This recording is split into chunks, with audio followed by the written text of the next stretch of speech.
चलिए question number 11 को discuss करते हैं, जो कि इस एक्सरसाइज का लास्ट क्वेश्चन है। इस क्वेश्चन को डिस्कस करने से पहले ना हम थोड़ा रेशियो का नॉलेज दे देते हैं। देखो रेशियो, क्यों रेशियो? क्योंकि हम जो यहाँ स्टडी कर रहे हैं ना, उसमें सारा ट्रिग्नोमेट्रिक रेशियो इन्वॉल्व है, तो वहाँ पे भी रेशियो आ रहा है।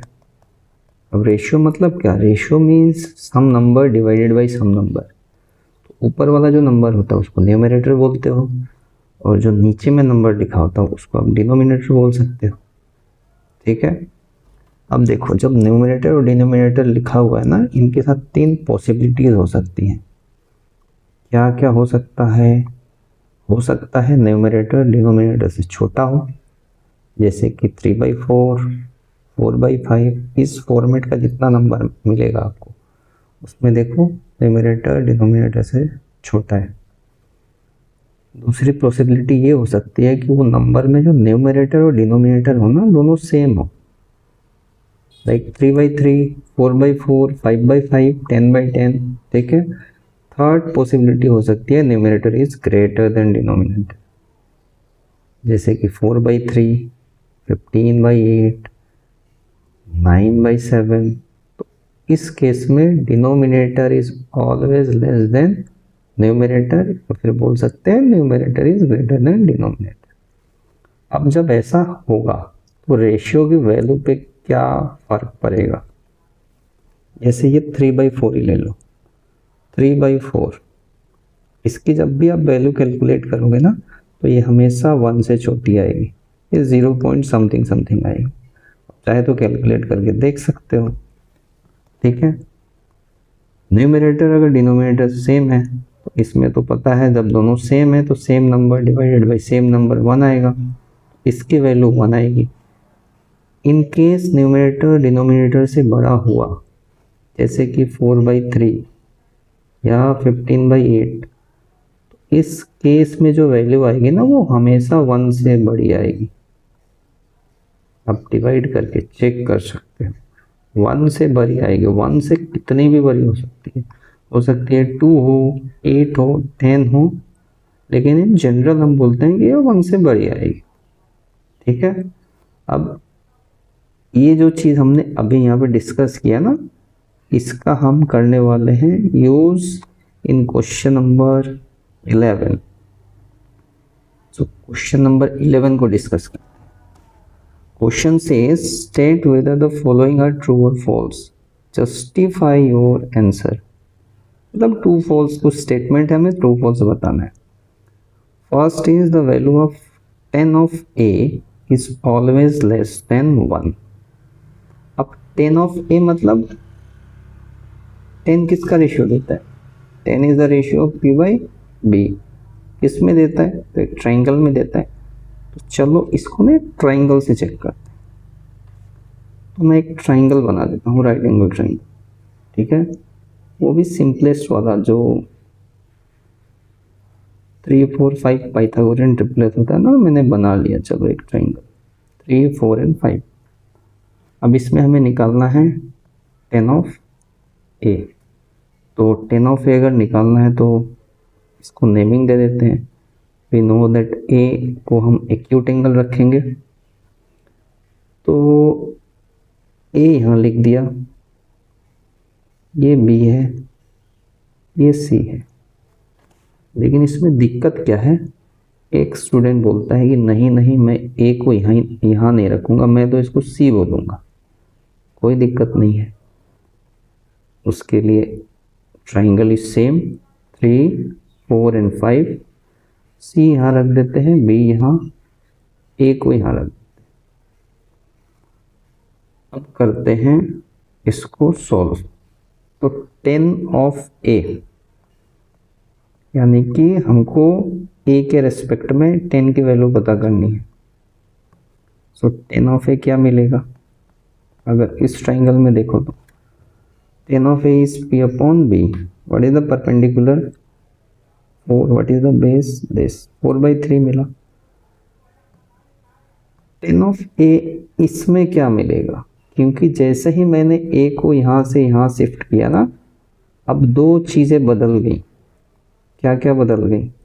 परपेंडिकुलर और बेस बदल गया, इसकी फ्लिपिंग हो गई अब, तो इससे रेशियो पे क्या फर्क पड़ेगा। तो हमने इसके इस सेकंड केस के लिए लिखा 10 of A, that is same P upon B, but इस केस में ना this is with respect to A, this is the base and this is the perpendicular. तो अभी ये हो गया 3, ये हो गया 4। अब ध्यान से देखो यहाँ पे कैसा रेशियो मिला, जिसमें numerator is greater than denominator. इस केस में जस्ट हमने अभी डिस्कस किया कि ये जो वैल्यू आएगी ना ग्रेटर देन 1 आएगी, इस वाले केस में numerator is less than denominator, इस केस में वैल्यू हमेशा लेस देन 1 आएगी।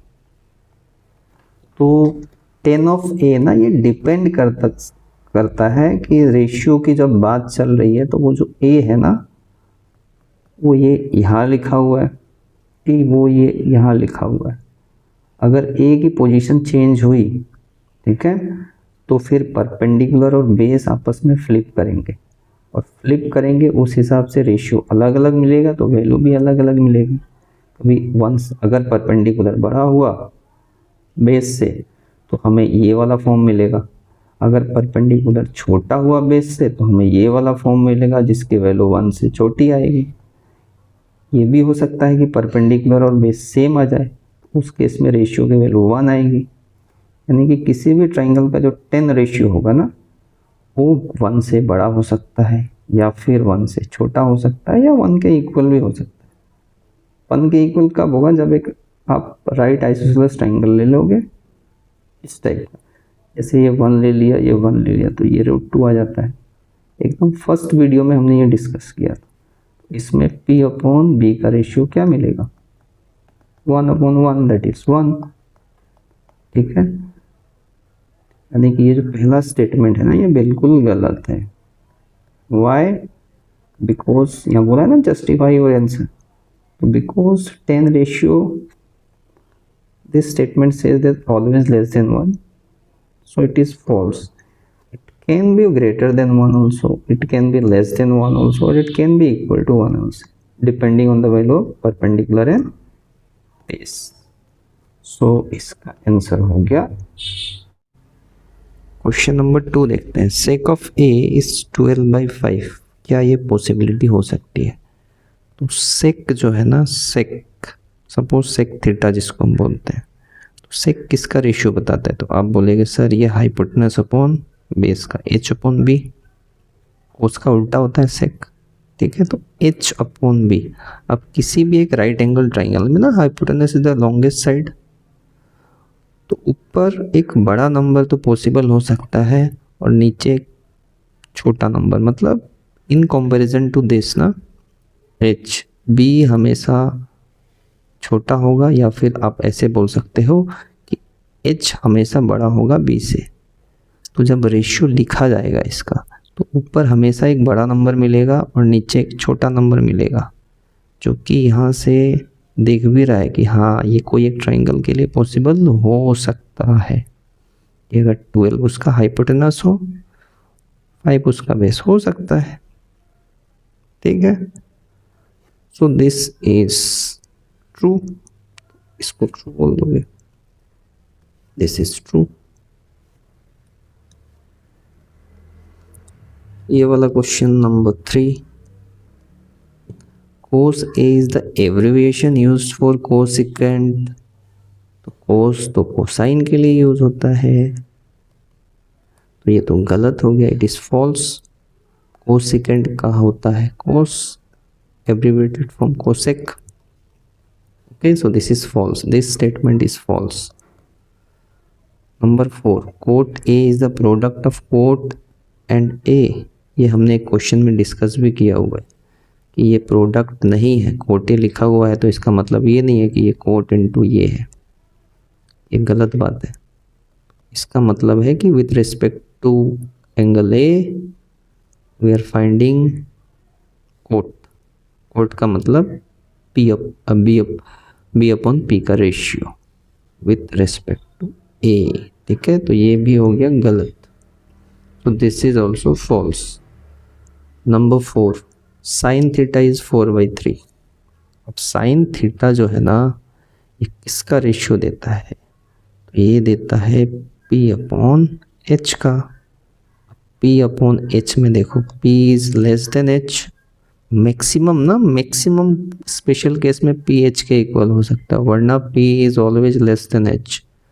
और अगर ऐसा है तो अगर किसी भी ट्रायंगल का साइन थीटा का रेशियो निकलेगा तो उसमें ऊपर एक छोटा नंबर मिलेगा, नीचे एक बड़ा नंबर मिलेगा, बिकॉज ऊपर वाला नंबर P को रिप्रेजेंट करेगा, नीचे वाला H को रिप्रेजेंट करेगा। तो ऐसा कभी भी नहीं हो सकता कि ऊपर वाला नंबर बड़ा मिल जाए, because same reason hypotenuse is the longest side. लेकिन यहाँ देखो उल्टा लिखा हुआ है 4/3, ये 3/4 होता तो हो भी सकता था, लेकिन ये 4/3 लिखा हुआ है, विच इज फॉल्स। रीजन हम आप लिख सकते हो because 4/3 sin theta is equal to P/H. Clearly here P is greater than H, which is not possible.